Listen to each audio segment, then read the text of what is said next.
આજે જે રીતે સાંસદ સી.આર. પાટીલે નિવેદન આપ્યું કે આવું કોઈ પણ ડીપીઆર રજૂ થયો નથી અથવા ડીપીઆર બન્યો નથી, તો મારે એટલું જ પૂછવું છે, ડીપીઆર ન બન્યું હોય કે આ યોજના ન થવાની હોય તો હવે આદિવાસી સમાજ તમારો વિશ્વાસ કરવાના નથી. તમારે જો આદિવાસી સમાજનો વિશ્વાસ સંપાદન કરવો હોય તો આ યોજના હવે પછી કરવામાં આવશે નહીં એવું લેખિતમાં આપો, નહીં તો લોકસભામાં વ્હાઇટ પેપર શ્વેત પત્ર રજૂ કરો કે આ યોજના કદી પણ બને નહીં અને આ યોજના કોઈ પણ દિવસ આ વિસ્તારમાં ડેમ બનશે નહીં એવું વ્હાઇટ પેપર તમે રજૂ કરો. આદિવાસી સમાજ જાગી ગયો છે. ગૂગલ પર તમે સર્ચ કરો તો એનો ડીપીઆર બતાવશે, આ યોજના વિશેની માહિતી બતાવશે.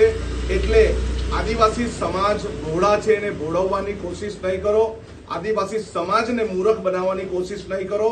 અમારું આયોજન 14 તારીખની આર પારની લડાઈનું આયોજન છે.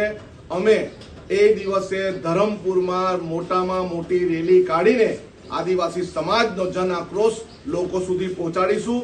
અમે 1 ઇંચ જમીન કે 1 ઇંચ 1 બૂંદ પાણી આપવાના નથી, આટલું તમે સમજી લો. લડેંગે જીતેંગે.